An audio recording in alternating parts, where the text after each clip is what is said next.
The helicopter's engine screamed its final warning before dying completely. 4,000 feet above the Colorado Rockies, the aircraft began its deadly spiral toward the jagged peaks below.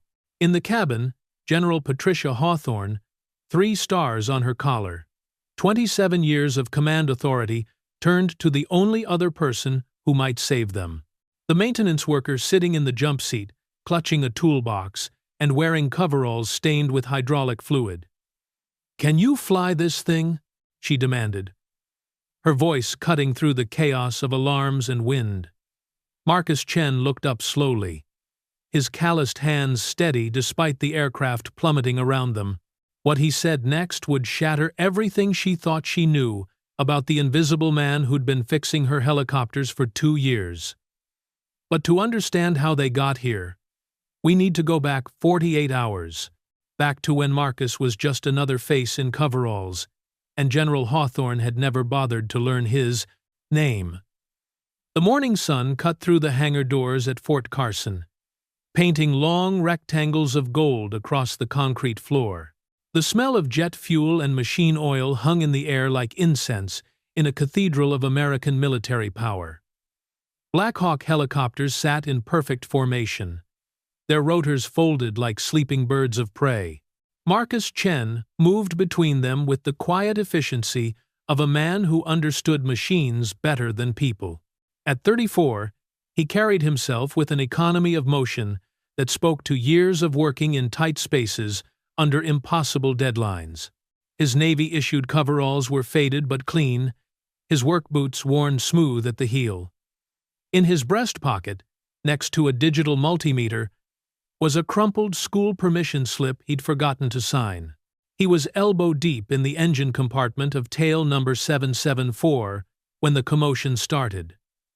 Voices echoing off hangar walls, the sharp click of dress shoes on concrete, the kind of sounds that meant someone important was coming. And someone else was about to have a very bad day. Marcus didn't look up. He'd learned long ago that maintenance workers were invisible to officers, ghosts in coveralls who kept the war machine running while the brass took credit for its victories. He preferred it that way. Invisibility was a kind of armor. "This is completely unacceptable, Colonel," a woman's voice cut through the hangar noise like a blade.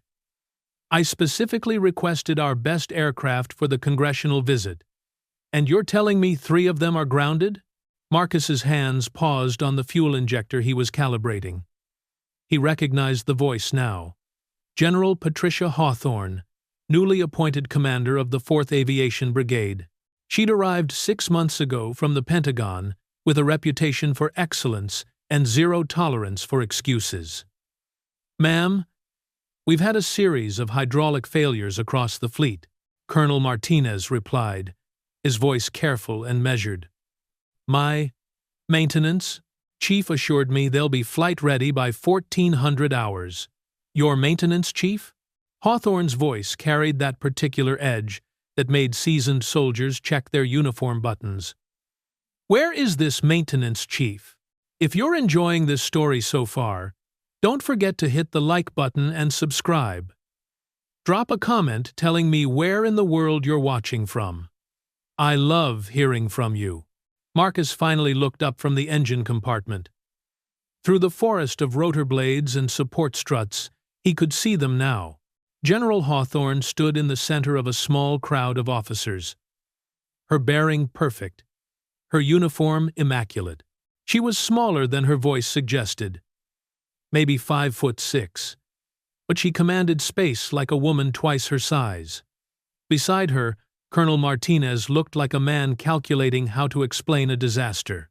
"Chief Warrant Officer Reynolds is currently at the parts depot, ma'am. But I can assure you, I don't want assurances, Colonel. I want helicopters that fly." Hawthorne's gaze swept the hangar, cataloging everything she saw. Her eyes passed over Marcus without recognition. Just another piece of equipment in the machinery of military aviation. Master Sergeant Kim appeared from behind one of the Blackhawks, wiping his hands on a rag. "General, if I may. The hydraulic issue is complex. but we've identified the root cause. It's a batch of contaminated fluid that came through supply chain about 3 weeks ago. Hawthorne turned her full attention to him. How long to fix it? Assuming no complications, 6 hours per aircraft. We're working around the clock.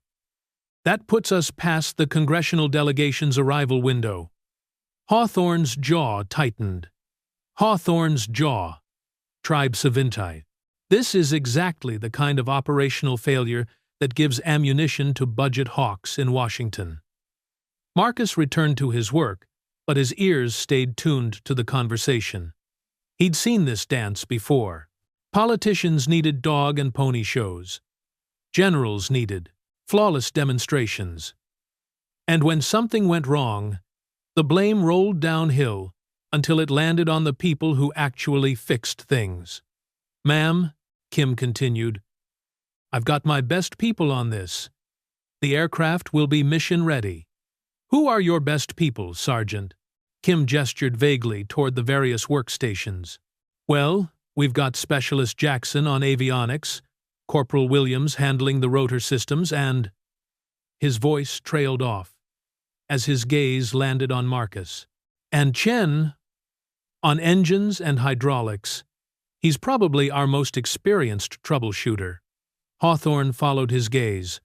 Her eyes locked onto Marcus for the first time, really seeing him. He was replacing a filter housing with the kind of precision that spoke to deep familiarity with the system.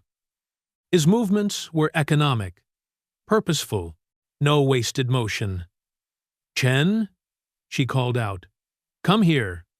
Marcus set down his tools and approached, wiping his hands on his coveralls. Up close, General Hawthorne was even more intimidating. Her gray eyes missed nothing, and they were currently dissecting him like a technical manual. "How long have you been working on helicopters?" she asked. 8 years, ma'am." The answer was technically true, though it left out some important details. "And you think you can have these birds flight-ready by 1400? Marcus glanced at the 3 grounded aircraft, running quick calculations in his head. The hydraulic contamination wasn't just a fluid replacement. The whole system would need to be flushed, tested, and recalibrated. It was a 12-hour job, being compressed into 6. "It's possible, ma'am. Depends on what we find when we open up the systems." Hawthorne studied his face, looking for something she couldn't quite identify. "You seem confident for an enlisted man discussing complex repairs." "I'm good at my job, ma'am." Something in his tone, not arrogant, but absolutely certain, made her pause. "Your job is maintenance. My job is making sure senators don't go back to Washington thinking our helicopters are held together with duct tape and wishful thinking." Marcus nodded. "I understand, ma'am." "Do you? Because if those aircraft aren't perfect tomorrow, it's not just my reputation on the line. It's funding for the entire aviation program. That means jobs, equipment, and the ability to train the next generation of pilots." For just a moment, Marcus's composure slipped. Something flickered behind his eyes' recognition. Maybe, or memory. "The aircraft will be ready, General." Hawthorne held his gaze for another beat, then turned back to Colonel Martinez. "I want hourly status reports, and I want that congressional briefing to go flawlessly." As the group of officers moved away, their voices fading into the hangar's ambient noise, Marcus returned to his work, but his hands weren't quite as steady as they had been before. The general's words about training the next generation of pilots had hit closer to home than she could possibly know. He pulled out his phone and scrolled to a text message from his daughter. "Dad, don't forget, parent-teacher conferences are Thursday. Mrs. Rodriguez wants to talk about my application to the magnet school." Maya was 14, brilliant, and determined to become an aerospace engineer. She spent her free time building model aircraft and watching documentaries about the space program. Marcus had never told her that her father had once been one of the youngest helicopter pilots in the Army, or that he'd flown missions in places that didn't officially exist. That was another life. Before the crash in Afghanistan that killed his co-pilot and best friend. Before the investigation that cleared him of wrongdoing, but left him unable to climb back into a cockpit without his hands shaking. Before Sarah died of cancer, while he was struggling to find his place in a world that suddenly seemed to have no use for his skills.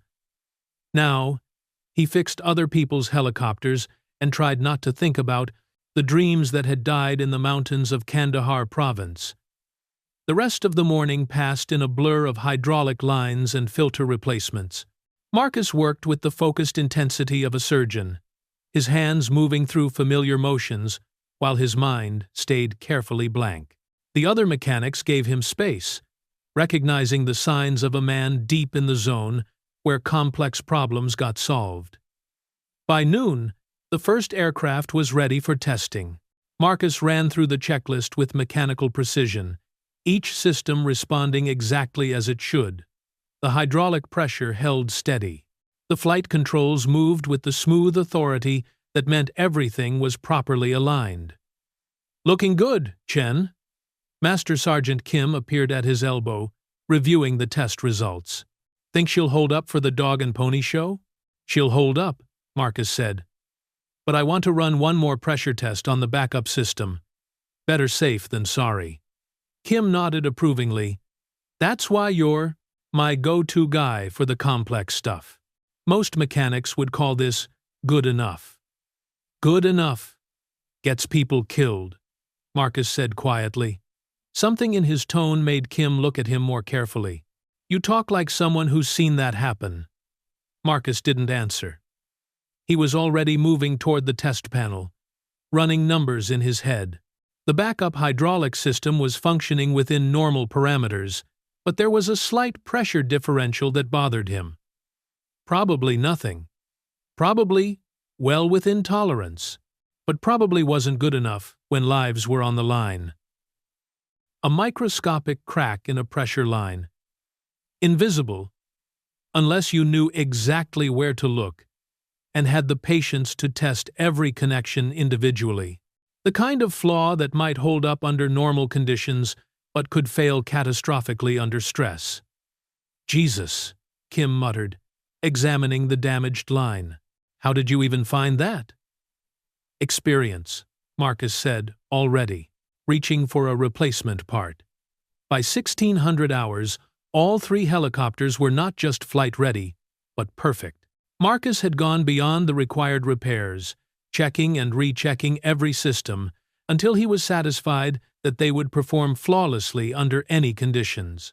It was the kind of thoroughness that came from understanding that machines don't forgive carelessness. As he cleaned his tools and prepared to head home, Marcus noticed a group of officers approaching. General Hawthorne led the pack, her stride purposeful and direct. She stopped in front of him, her gray eyes taking in the three pristine aircraft. "Status report," she said. "All three birds are mission-ready, ma'am. Full systems check completed 30 minutes ago." Hawthorne walked around the nearest helicopter, running her hand along the fuselage with the familiarity of someone who understood aircraft. "You found additional problems beyond the hydraulic contamination?" It wasn't a question. Marcus nodded. "Minor issues. A pressure line that needed replacement. Some loose connections in the avionics bay. Nothing that would have caused immediate failure, but... You fixed them anyway." "Yes, ma'am." Hawthorne stopped directly in front of him. Most mechanics would have done the minimum required to get the aircraft airworthy. "Why didn't you?" Marcus thought about the question, about the real answer that he couldn't give, about the sound a helicopter makes when something goes wrong at 3,000 feet. About the weight of responsibility that comes with knowing that other people's lives depend on your work. "Because it's my job to keep people safe, ma'am." For a moment, something shifted in Hawthorne's expression, a flicker of recognition, as if she'd heard something in his voice that didn't match the coveralls and the maintenance badge. "What's your background, Chen?" "Before the Army." Community college, ma'am. Automotive technology. Another technically true answer that revealed nothing important. Hawthorne nodded slowly, but her eyes remained thoughtful. Well, your work today was exceptional. These aircraft are in better condition than when they left the factory. Thank you, ma'am. As she walked away, Marcus heard her speaking quietly to Colonel Martinez. I want Chen on the manifest tomorrow. If something goes wrong during the demonstration flight, I want our best troubleshooter in the air with us. Marcus's blood went cold. He hadn't been in a helicopter since the crash. Hadn't even considered the possibility that his work might put him back in that environment. The very thought made his hands start to shake. That evening, back in his small apartment in Colorado Springs, Marcus sat at the kitchen table with Maya, helping her with her physics homework. The problems involved calculating lift coefficients and rotor disk loading concepts that came as naturally to him as breathing, though he was careful not to let his expertise show too clearly.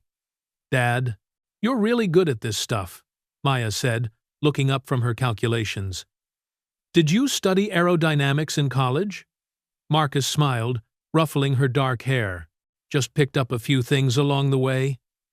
Sometimes, I think you know more than you let on, she said with the directness that reminded him painfully of her mother.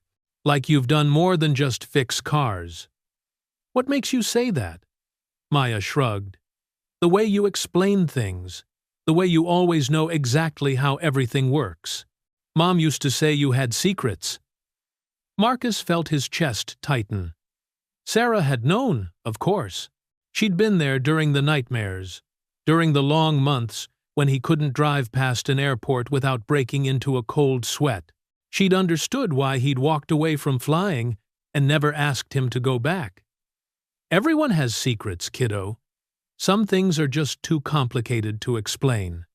Will you tell me someday? When I'm older? Marcus looked at his daughter, brilliant, curious, determined to understand the world around her. Maybe someday he'd find a way to explain. Maybe someday the weight of the past wouldn't feel so crushing. Someday, he said, but right now, let's focus on getting you into that magnet school. That night, after Maya went to bed, Marcus stood on his small balcony, looking out at the lights of Colorado Springs. In the distance, he could see the glow from Fort Carson, where 3 perfect helicopters sat ready for tomorrow's demonstration. His phone buzzed with a text from Master Sergeant Kim. You're on the flight manifest tomorrow. General's orders. Be at Hangar 6 at 0800 for briefing. Marcus stared at the message for a long time. Then he deleted it and went to bed, knowing he wouldn't sleep. Tomorrow, he would have to choose between his carefully constructed invisibility and the possibility that people might discover who he really was. And somewhere in the back of his mind, a voice that sounded like his old flight instructor was whispering that some choices once made could never be undone. The morning of the congressional demonstration dawned clear and cold, with the kind of crystalline air that made the mountains look close enough to touch. Marcus arrived at the hangar early, his stomach knotted with an anxiety he hadn't felt in years. The scene was controlled chaos. Ground crews performed final checks on the aircraft, while a small army of support personnel prepared for the arrival of the congressional delegation. General Hawthorne moved through the activity like a conductor orchestrating a complex symphony, her presence turning routine preparation into precision performance. Marcus found himself assigned to helicopter tail number 774, the same aircraft he'd spent extra time perfecting the day before. He ran through the checklist one more time, checking every system twice, looking for any excuse to delay the inevitable moment when he'd have to climb aboard. Nervous about flying, Marcus turned to find General Hawthorne standing behind him, her gray eyes studying his face with uncomfortable intensity.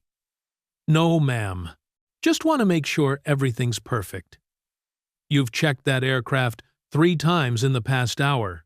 Either you don't trust your own work, or something else is bothering you. Marcus set down his clipboard and met her gaze. I trust my work, ma'am. Then what's the problem? For a moment, Marcus considered telling her the truth. About the crash. About the nightmares.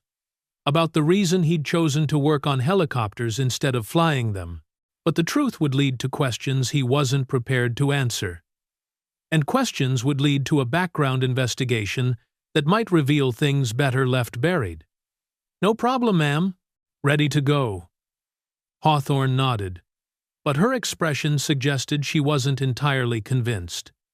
Good, because we're about to put on a show that will determine the future of military aviation funding. Everything needs to be perfect. The congressional delegation arrived at exactly 0900 hours.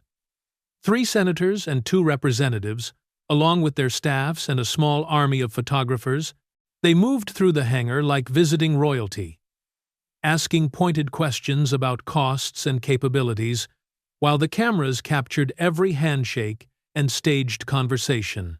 Marcus stayed in the background, invisible in his coveralls, watching as General Hawthorne guided the politicians through a carefully choreographed presentation. She spoke about readiness and capability, about the crucial role of aviation in modern military operations. Her words were polished and precise, but Marcus could see the tension in her shoulders, the weight of knowing that careers and budgets hung in the balance. At 1030 hours, it was time for the demonstration flight.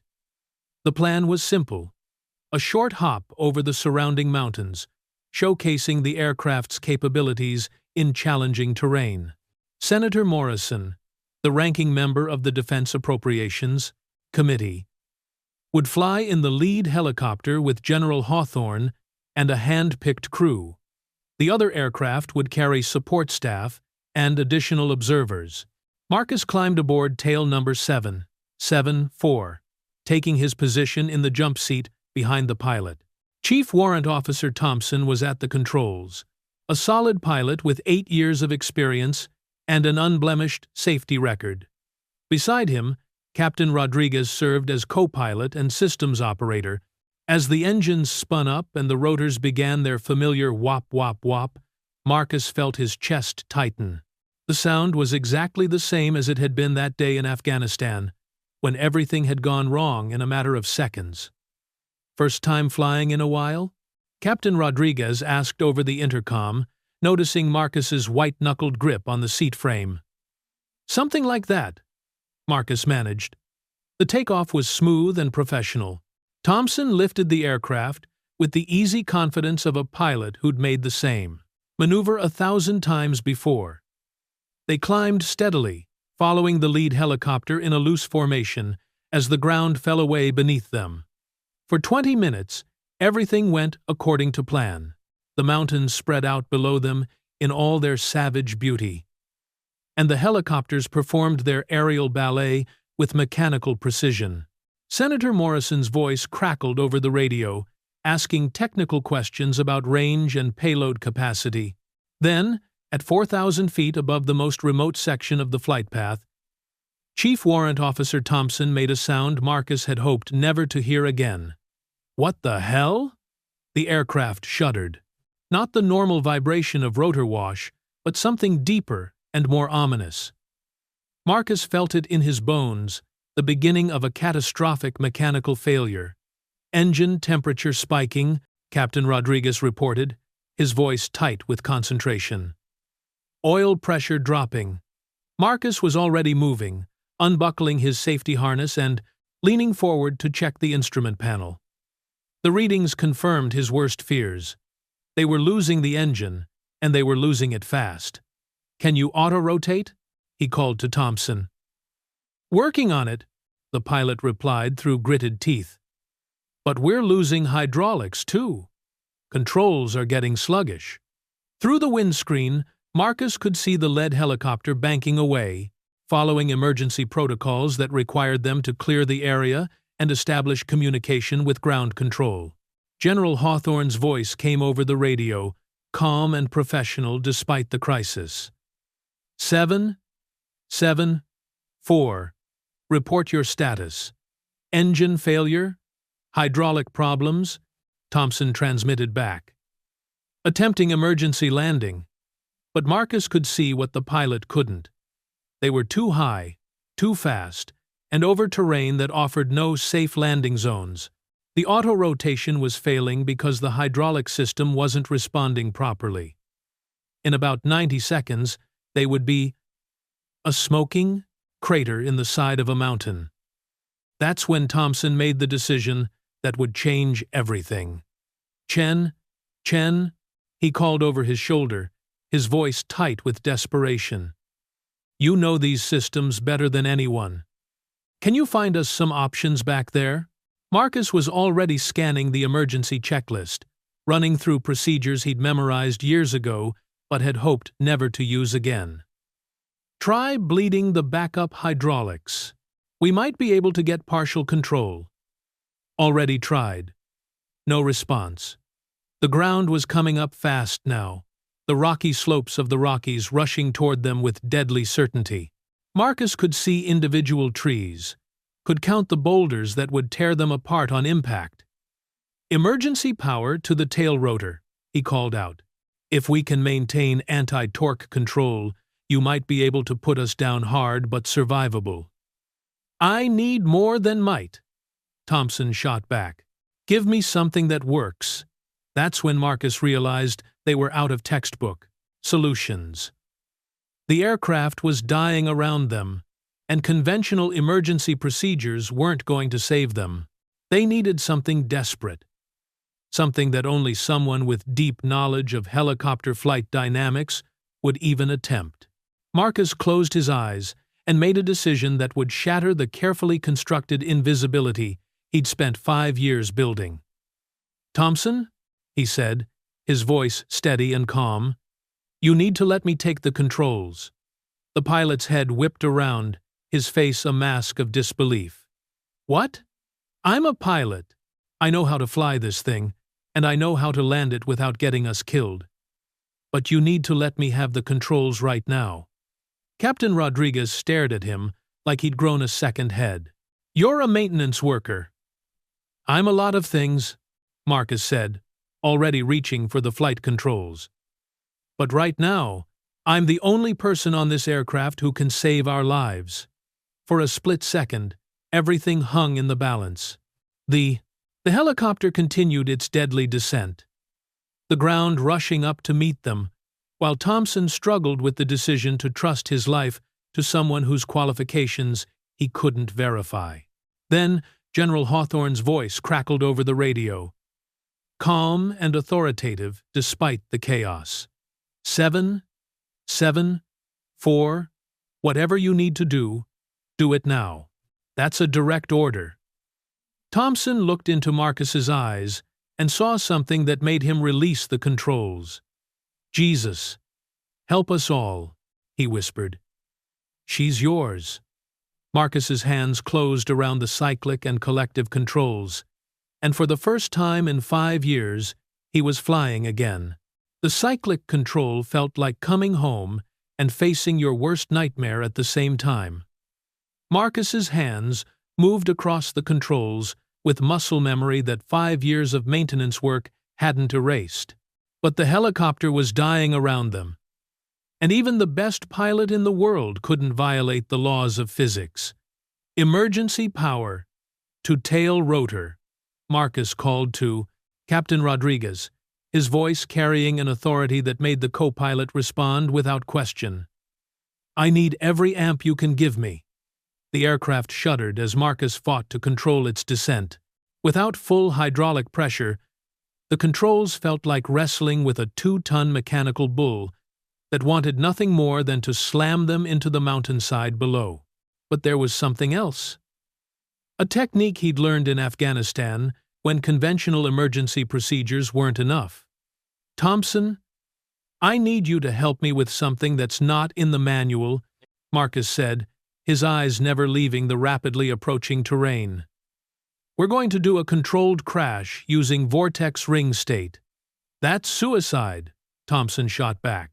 "VRS will put us into an unrecoverable dive." "Not if we use the mountain updrafts to break out of it at the last second," Marcus explained, his hands making micro-adjustments to the collective as he set up for an approach that would either save their lives or kill them all spectacularly. "I've done it before. Trust me."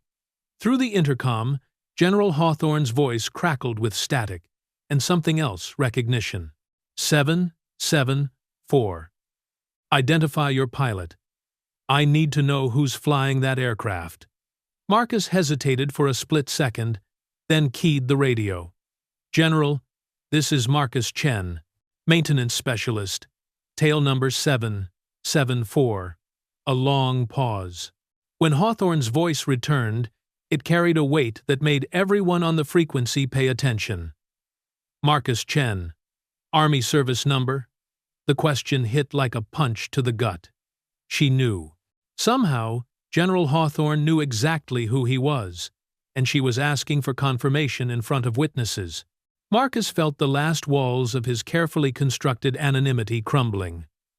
"Army service number 774682190, he replied, the numbers rolling off his tongue like a prayer he'd never forgotten. Another pause. Then, Ghost Rider. The single word detonated like a bomb across the radio frequency. In the lead helicopter, Marcus knew that every officer monitoring the emergency channel had just heard General Hawthorne identify him by a call sign that belonged to a dead man, a pilot who'd been killed in action in Afghanistan 5 years ago. A legend whose last mission had saved 18 lives at the cost of his own. Except Marcus Chen wasn't dead. He was 3,000 feet above the Colorado Rockies, flying a dying helicopter with hands that remembered what his mind had tried to forget. Ghost Rider, you are cleared for any maneuver you deem necessary, Hawthorne transmitted, her voice carrying absolute authority. All aircraft, clear the area and maintain radio silence unless directed otherwise. Marcus felt a strange calm descend as he set up for the most dangerous approach of his life. The mountain updrafts were exactly where he'd calculated they would be, and the helicopter's failing systems were responding just enough to make his plan theoretically possible. Theoretically being the operative word. "Hold on," he told Thompson and Rodriguez. "This is going to get interesting." He pushed the collective down and let the helicopter enter vortex ring, state the aerodynamic phenomenon that had killed more pilots than enemy fire. The aircraft dropped like a stone, its rotors losing effective lift as they descended through their own downdraft. The altimeter spun wildly as they fell toward the mountainside at nearly 2,000 feet per minute. If you're hooked on this story, make sure to subscribe and turn on notifications so you never miss an upload. Your support means everything and helps me bring you more emotional stories like this one. "Pull up! Pull up!" Thompson shouted, but Marcus held the dive until the last possible second.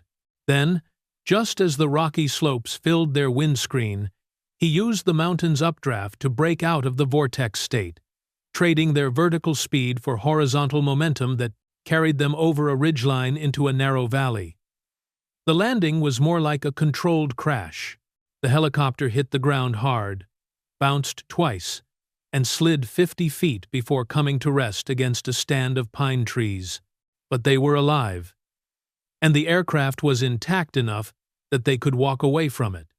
For a moment, nobody moved. They sat in the sudden silence, breathing hard and processing the fact that they'd just survived something that should have killed them all. "Jesus Christ," Thompson whispered. "How did you learn to fly like that?" Before Marcus could answer, the radio crackled with incoming traffic. The rescue helicopters were already inbound, and General Hawthorne's voice cut through the chatter with laser precision.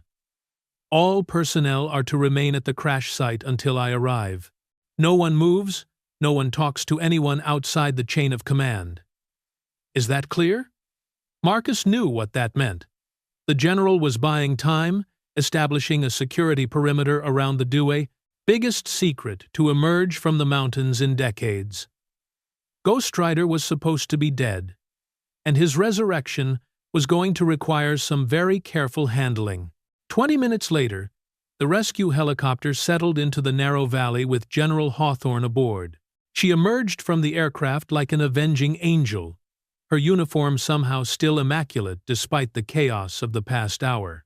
But her eyes were locked on Marcus with an intensity that made him want to shrink back into his coveralls and disappear. "Specialist Chen," she said, her voice carrying across the crash site. "Walk with me." They moved away from the wreckage and the other personnel, stopping beside a cluster of boulders that provided privacy from prying eyes and ears. Hawthorne studied his face with the intensity of someone trying to solve a puzzle that had been bothering her for years.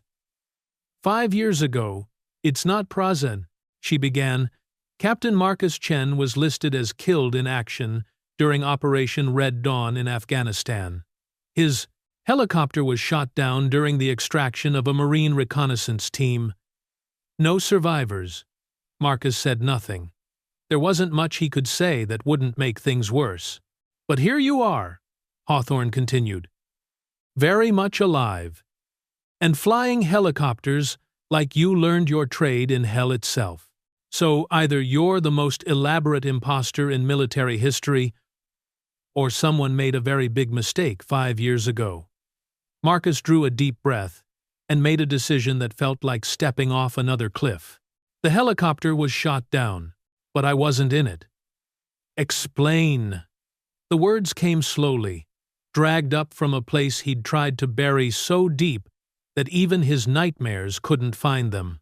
The Marines we extracted were carrying intelligence about an imminent attack on a forward operating base, critical information that had to get back to command immediately.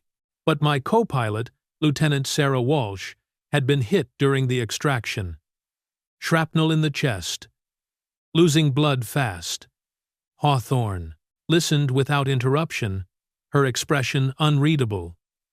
The FOB had a surgical team, but it was a 30-minute flight, and Sarah didn't have 30 minutes, so I made a decision. Marcus's voice caught slightly. I put her in the pilot's seat and took the observer position. She could fly well enough to get us home, and I could apply pressure to the wound, keep her stable. And then? SAM missile, 2 clicks from base, direct hit on the cockpit. Marcus closed his eyes, remembering the sound of impact, the way the aircraft had simply disintegrated around them. Sarah died instantly. I was thrown clear when the cabin separated from the fuselage.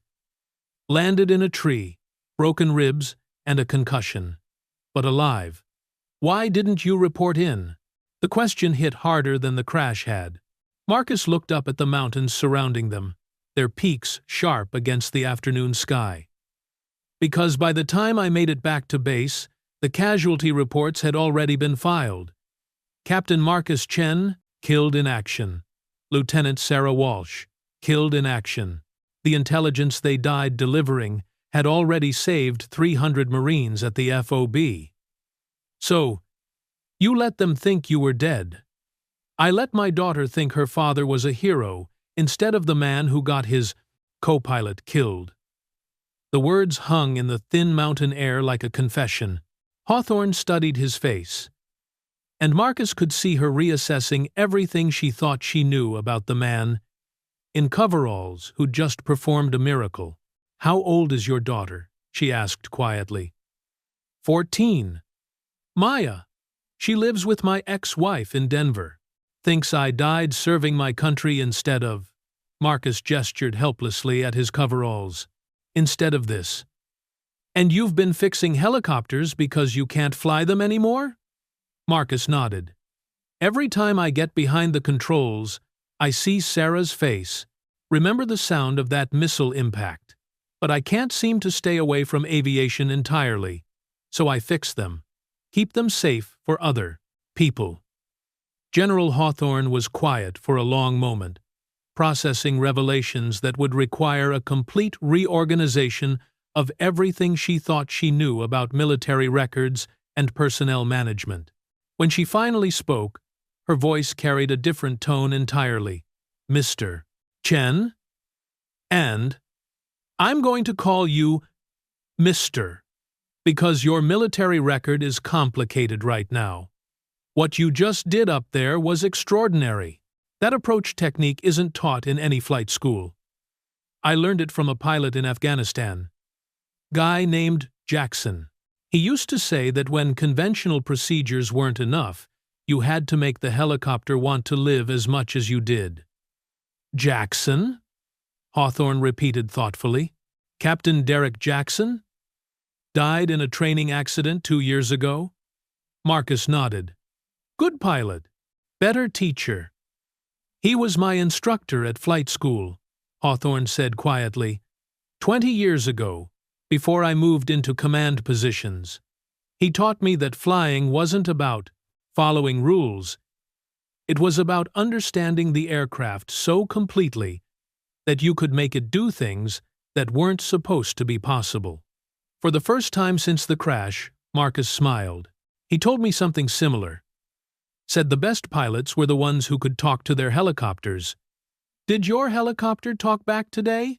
Marcus thought about the moment when he'd taken the controls, when the dying aircraft had responded to his touch like a wounded animal trusting him to end its pain gently.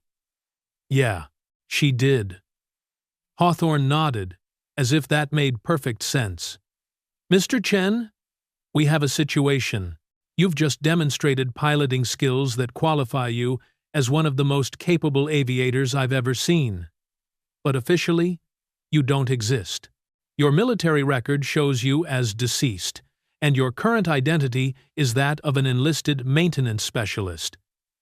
I understand, ma'am. Do you?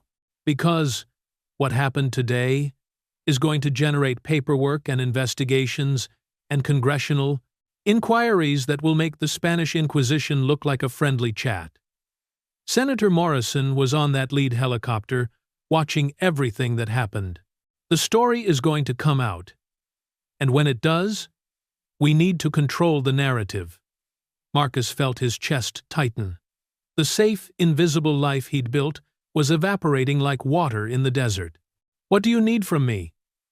First, I need the truth. All of it. The real story of what happened in Afghanistan, why you chose to remain dead, and how you've been living for the past 5 years.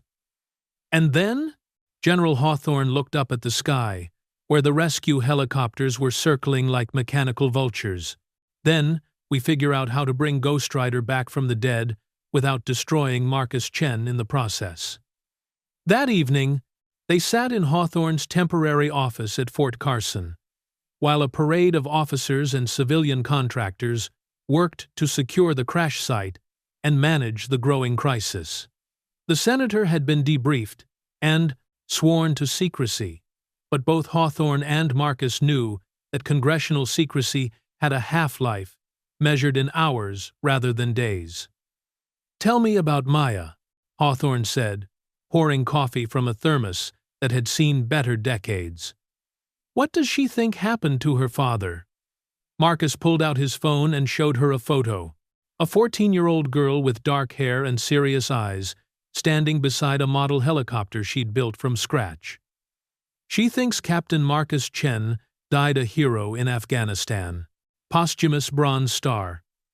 Full military honors. Her mother remarried a good man who's been a real father to her. And you've had no contact? I see her sometimes, from a distance. Soccer games, school events, just to make sure she's okay. Marcus's voice carried a weight that 5 years of grief had only made heavier. She's brilliant, wants to be an aerospace engineer. Builds model aircraft that actually fly. She got that from you. Maybe.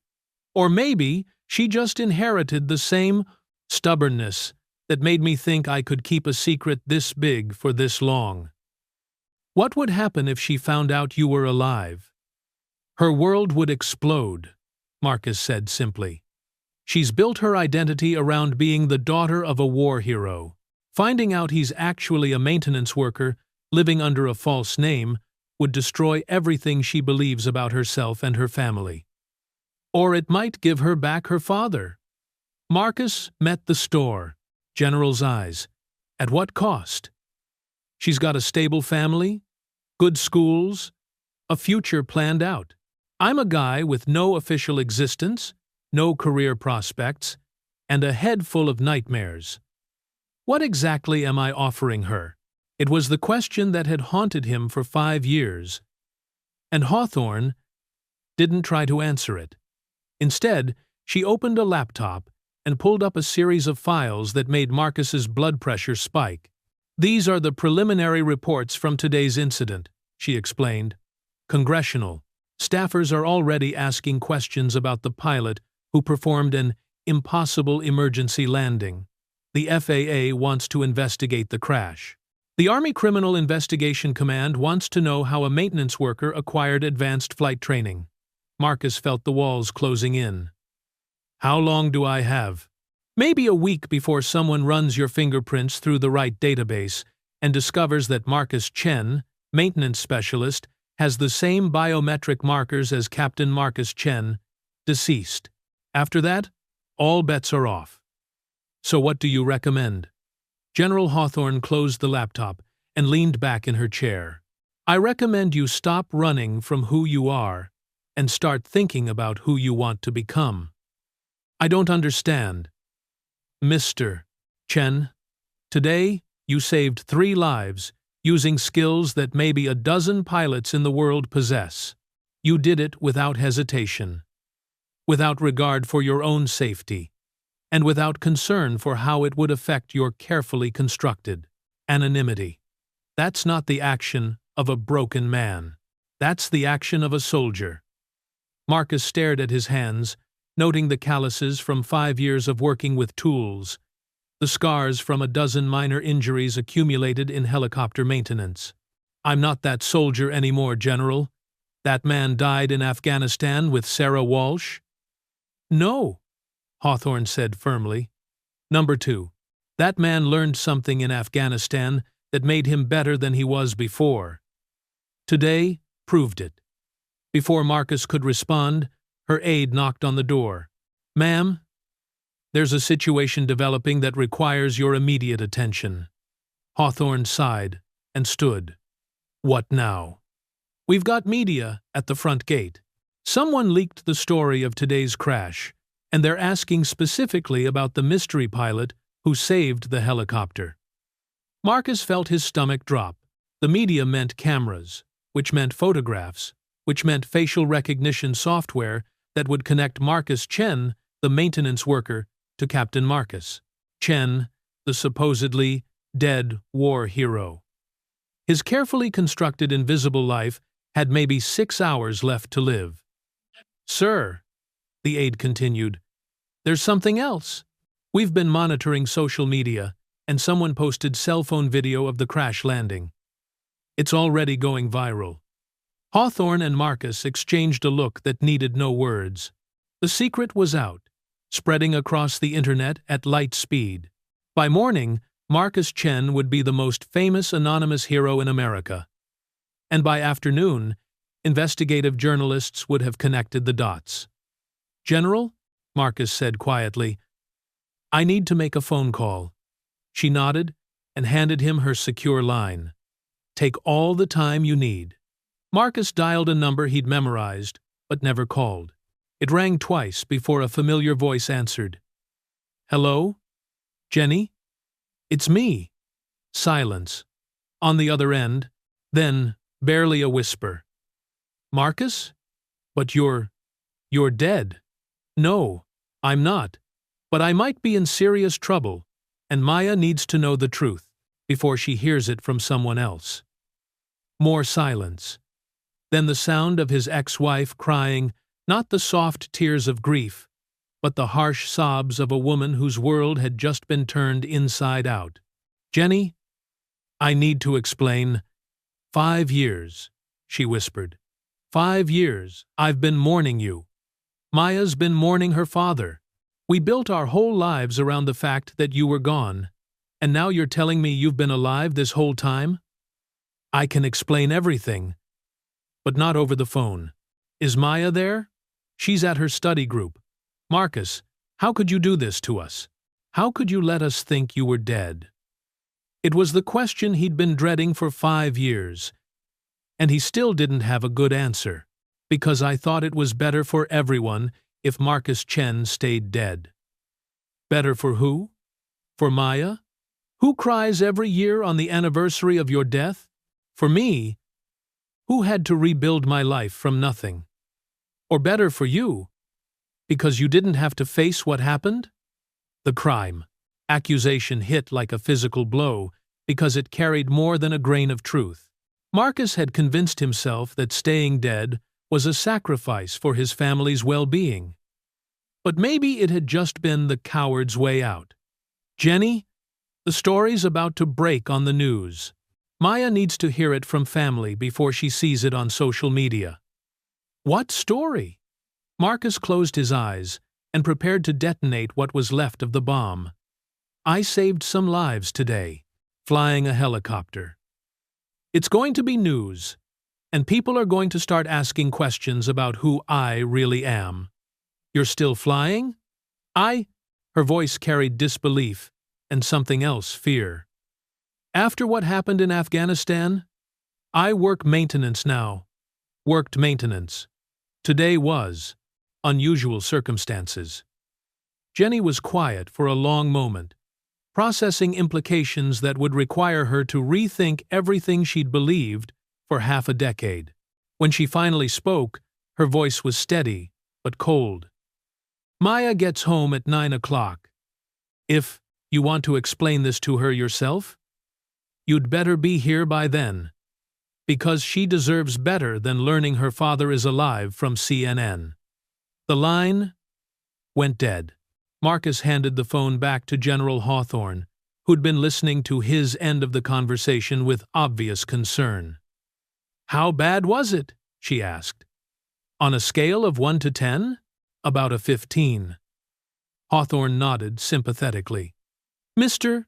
Chen, I've been in command positions for 20 years, and I've learned that the hardest conversations are usually the most important ones. Your daughter deserves to know who her father really is, even if it destroys the family she's built without me. Especially then, because families built on lies don't stay built. Marcus looked out the window at the darkening Colorado sky. Somewhere in Denver, Maya was finishing her homework. Unaware that her dead father was about to walk back into her life and change everything she thought she knew about herself and her family. General, what happens to me after tonight? Hawthorne considered the question with the seriousness it deserved. That depends on a lot of factors: congressional oversight, media attention, legal implications of someone living under a false identity for 5 years. But Mr. Chen, regardless of what happens officially, you saved 3 lives today. That counts for something. Will it count for enough? We'll find out together. But first, you have a daughter to talk to. Marcus nodded and stood, feeling the weight of 5 years of buried truth settling on his shoulders like a heavy coat. In 3 hours, he would sit down with Maya and try to explain how her dead hero father had been alive all along, working as a maintenance worker and watching her grow up from the shadows. It would either be the beginning of healing or the final destruction of everything good he'd tried to protect by staying dead. But for the first time in 5 years, Marcus Chen was going to stop running from the truth, even if it killed him. The drive to Denver took 2 hours through mountain passes that carved their way between peaks like scars in stone. Marcus gripped the steering wheel of his borrowed government sedan, his knuckles white against the black leather. Every mile brought him closer to a conversation that would either restore his family or destroy what little peace Maya had found in the 5 years since his supposed death. General Hawthorne had offered to accompany him, but this was something Marcus needed to face alone. The weight of 5 years of lies sat heavy in his chest, making it hard to breathe as he rehearsed a dozen different ways to explain the inexplicable. How do you tell your 14-year-old daughter that her war hero father has been alive all along, working maintenance jobs and watching her soccer games from the parking lot? His phone buzzed with a text message from Jenny. Maya knows something's wrong. I told her we needed to talk when she got home. She's scared. Don't make this worse than it already is. Marcus set the phone aside and pressed harder on the accelerator. The evening news would break the story in less than 3 hours. Social media was already buzzing with speculation about the mystery pilot who'd performed an impossible helicopter landing.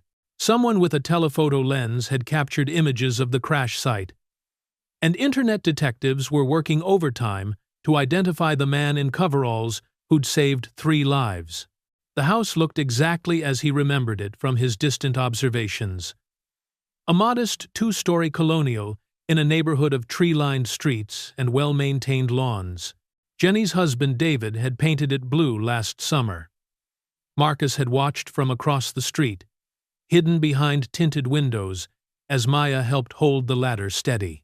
It was the kind of normal, stable home that Maya deserved, and Marcus was about to walk in and potentially destroy it. He sat in the driveway for 5 minutes, engine off, gathering courage he wasn't sure he possessed. Through the living room window, he could see movement shadows of the family he'd lost when he chose to stay dead. His family, if he was honest, the family he'd given up because he couldn't face the guilt of surviving when Sarah Walsh hadn't. The front door opened before he could knock. Jenny stood there, older than he remembered, her dark hair now streaked with silver at the temples. She wore jeans and a Georgetown sweatshirt, casual clothes that somehow made the moment feel more real than any formal reunion could have.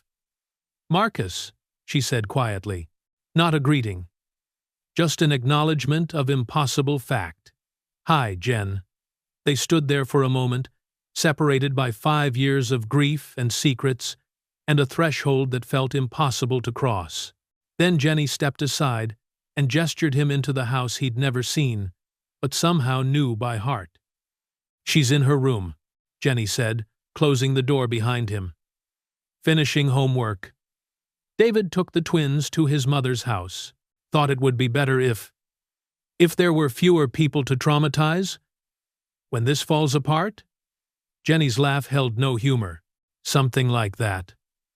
The living room was warm and lived in, with family photos covering the mantel and Maya's model airplanes displayed on floating shelves. Marcus recognized most of them.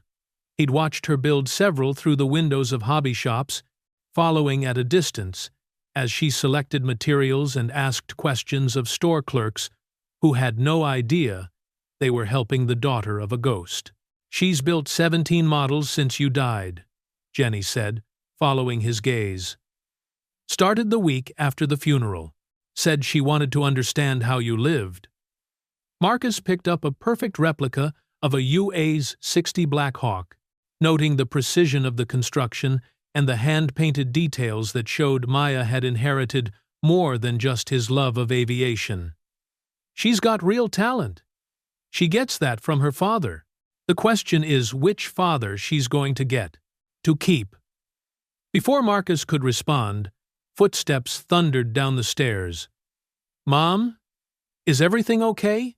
I heard voices, and Maya Chen Morrison stopped halfway down the staircase, her hand gripping the banister as she stared at the man standing in her living room. At 14, she was taller than Marcus had expected, with dark hair pulled back in a ponytail and eyes that held intelligence and curiosity in equal measure. She wore a Caltech t-shirt and jeans, and for a moment she looked so much like her mother at that age that Marcus felt his throat close up entirely. "Mom?" Maya's voice was small, uncertain. "Who is this?" Jenny moved to stand between Marcus and Maya, protective instincts overriding 5 years of grief. "Sweetie, why don't you come down here? We need to talk." Maya descended the remaining stairs slowly, her eyes never leaving Marcus's face. There was something in her expression, a flicker of recognition that she couldn't quite place, like trying to remember a dream, upon waking. "Maya," Jenny began, her voice steady despite the magnitude of what she was about to say. "This is going to be very difficult to understand, but you're my father," Maya interrupted quietly. The words hung in the air like a bomb waiting to explode. Marcus and Jenny stared at her in shock, neither having expected such a direct hit. "Maya, how did you—" Jenny started. "The eyes," Maya said simply.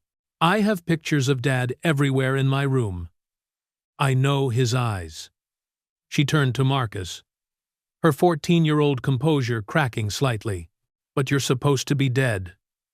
Marcus found his voice, though it sounded strange to his own ears. "I know. And I'm sorry. I'm so sorry, Maya." "Sorry for what? For being dead, or for not being dead?"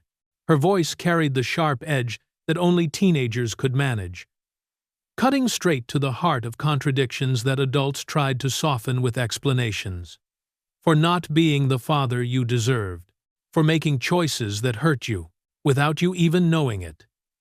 Maya walked closer, studying his face with the intensity of someone solving a complex equation. "The helicopter crash in Afghanistan. You didn't die." "No, I didn't die. Someone else did. And I let everyone believe it was me. Why?" It was the simplest question and the most impossible to answer. Marcus looked at Jenny, who nodded encouragement. Then back at his daughter, this brilliant, beautiful stranger who had every right to hate him for the next 60 years. "Because I was a coward?" he said finally. "Because I made a mistake that got my co-pilot killed, and I couldn't face the idea of coming home to explain why she was dead. And I was alive." Maya absorbed this information with the unsettling calm of someone who'd inherited her father's ability to think clearly, under pressure. "What mistake?" "I switched seats with her during a medical emergency. Put her in the pilot position when she was wounded. The missile hit the cockpit, and she took the impact. That should have been mine." "So you saved her life by putting her in the pilot seat, and then she died anyway?" Marcus blinked, surprised by his daughter's interpretation. "That's—" "Yes. But nothing. You tried to save her. She died. You lived. That doesn't make you responsible for her death." Jenny stared at their daughter in amazement. "Maya, sweetheart, it's more complicated than that." "Is it?" Maya turned to her mother, then back to Marcus. "Dad made a tactical decision under combat conditions to try to save someone's life. That's not Dad's fault." The clarity of her analysis hit Marcus like a physical blow. In 1 minute, his 14-year-old daughter had cut through 5 years of guilt and self-recrimination with the precision of a surgeon. He felt tears starting and tried to blink them away. "Maya, there's more you need to know," he managed. "I've been here, in Colorado, for 3 years, working at Fort Carson. I've been watching you from a distance." Something flickered in Maya's expression. Hurt, maybe, or betrayal. "Watching me? Soccer games, school events. I know about your acceptance to the Science Magnet program. I know you want to study aerospace engineering at MIT. I know you built a remote-controlled helicopter that flew for 12 minutes on its first test flight." Maya's composure finally cracked. "You were there? All those times I felt like someone was watching me? You were actually there?" Marcus nodded, unable to speak. "And you never said anything? Never tried to contact me? I thought it would hurt you more if you knew I was alive. You had a good life, a stable family. I was just a maintenance worker with no official existence. What did I have to offer you?" Maya stared at him for a long moment, processing everything he'd said. When she finally spoke, Her voice carried a maturity that reminded Marcus painfully of himself at her age. You had yourself to offer, Dad. You had your stories, your knowledge, your time. You had the chance to teach me things that no one else could. She gestured at her model airplanes. I built all of these, trying to understand who you were. I could have just asked you. The simplicity of it broke something inside Marcus's chest. All the elaborate justifications he'd constructed for staying dead crumbled under the weight of his daughter's honesty. He'd convinced himself he was protecting her. But really, he'd been protecting himself from the possibility of being rejected. Maya, Jenny interjected gently, there's something else you need to know. Your father's situation is about to become public. There was an incident today that's going to be on the news. What kind of incident? Marcus took a shaky breath. I saved some people, flying a helicopter. It's going to be a big story. And people are going to figure out who I really am. Maya's eyes lit up with something between pride and excitement. You were flying again? What happened? For the next 10 minutes, Marcus told her about the congressional delegation, the mechanical failure, and the emergency landing that had required every skill he'd learned in Afghanistan.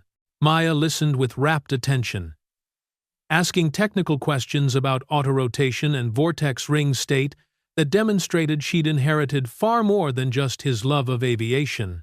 So you saved Senator Morrison's life? She asked when he finished. And 2 other people? Yes. And it's going to be on the news? Probably. The story's already spreading on social media. Maya was quiet for a moment, processing the implications. Then, she surprised everyone in the room by smiling the first real smile since Marcus had walked through the door. This is actually kind of cool, she said. My dead war hero father turns out to be alive and saves people with amazing flying skills. It's like something out of a movie. Jenny stared at their daughter in amazement. Maya, aren't you angry? Don't you feel betrayed? Maya considered the question seriously. I'm angry that Dad felt like he couldn't trust us with the truth. I'm sad that we lost 5 years we could have had together. But mostly, I'm just glad he's alive. She turned to Marcus, her expression growing more serious. But I need you to promise me something, Dad. Anything. No more lies. No more watching from parking lots. If we're going to be a family again, however that works, it has to be real. Complete honesty, even when it hurts. Marcus nodded, unable to speak around the lump in his throat. And I want to learn to fly, Maya added. Really fly, not just build models. Will you teach me? Maya, Jenny started. Helicopter flying is incredibly dangerous. So is crossing the street, Maya interrupted. Dad's one of the best pilots in the world. If anyone can teach me safely, it's him. Marcus found his voice. When you turn 16, if your mother agrees, I'll teach you everything I know. Maya grinned the same lopsided smile he remembered from when she was small. The display showed General Hawthorne's number. I should take this, he said apologetically. Mr. Chen? Hawthorne's voice was tight with urgency. We have a situation.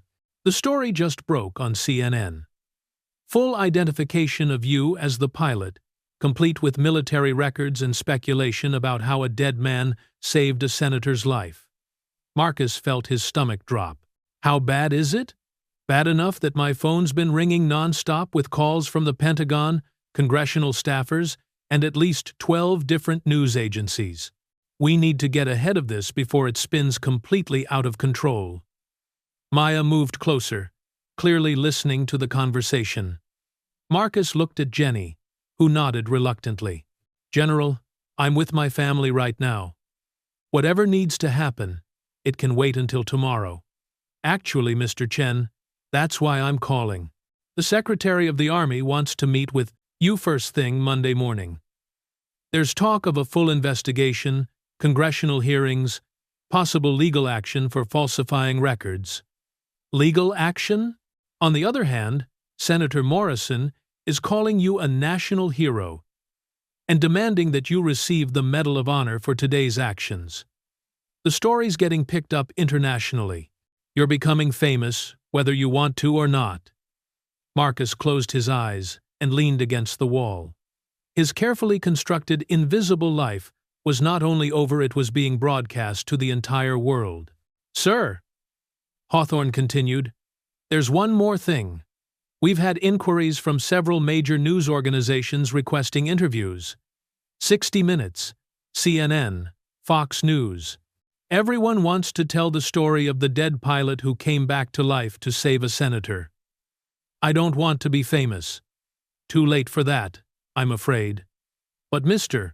Chen, you might want to consider controlling the narrative yourself, rather than letting other people tell your story. Chen. Maya tugged on his sleeve and whispered, "Let me talk to her." Marcus looked at his daughter in surprise, then handed her the phone. General Hawthorne? This is Maya Chen, Marcus's daughter. Her voice carried confidence that belied her 14 years. I think my father should tell his own story. But he's going to need help dealing with all this media attention.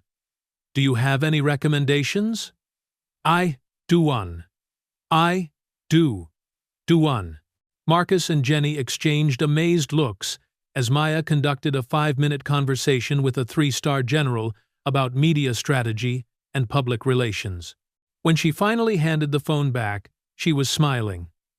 General Hawthorne's going to send someone to help us deal with the reporters, Maya announced. And she wants to meet me.